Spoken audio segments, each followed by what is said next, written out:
Today, we often hear that workplaces with more women perform better. But have you ever noticed that no one tells us exactly why that is? So then what's going to make companies think that they need to hire and promote more women? Well, I'm going to give you that explanation in this pink, blue, and purple video series. Because the truth is that women do bring a unique value to the workplace, and all workplaces need women in order to achieve superior performance. To get us started, let's understand why we don't think women bring value to the workplace. Until recently, women's lives centered around the home, raising children and doing domestic tasks. But we often forget that throughout history, men were right there alongside us as we worked together to scrape out a living. And it wasn't until the Industrial Revolution that men began leaving the home to go to work.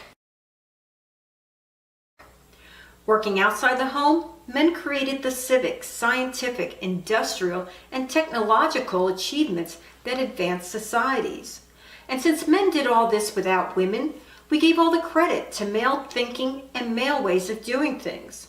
Consequently, the ancient concept of the Doctrine of Two Spheres re-emerged.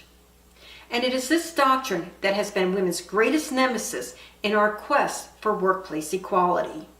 The Doctrine of Two Spheres says that men and women, due to their biological makeup, inhabit two distinct and separate spheres.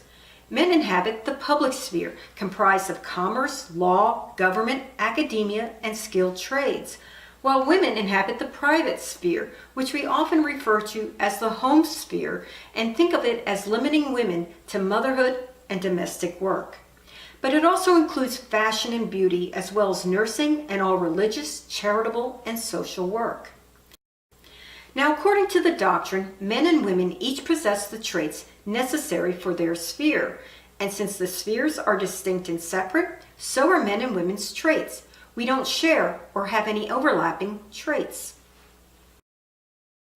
It's important for women to understand that the moment we step outside our homes, we enter the public sphere, a world created by male thinking and men's perception on how things should be done. And since men created all this, without us, we've elevated men above women. But women now want equality, and we want to equally participate in the public sphere. However, in our quest for our equality, we've made one big mistake. We didn't challenge the Doctrine of Two Spheres. Sure, we modified it a bit, and we've accepted that men and women do share many traits, but we continue to believe that male traits were required for the public sphere and female traits didn't have any value. Consequently, we taught women that to have a career on par with men, a woman must leave behind her femininity and her female traits. She may have the body of a woman, but she needs to think and act like a man. This has had a profound impact on women. Women learned to look at how feminine they felt and then use that to judge their suitability for different roles in the workplace.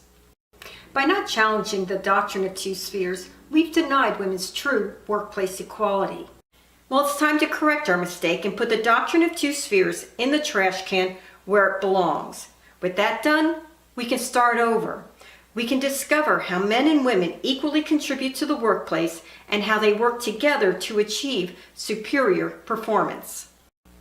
Watch the next video in this series to learn the value women bring to the workplace and why it's so critical in the 21st century. This is Doc Callahan asking you to help me turn the woman in the room into the women in the room. Sign up for my newsletter, subscribe to my YouTube channel, or find The Woman in the Room on Facebook. It's up to you. Just keep watching and sharing my videos.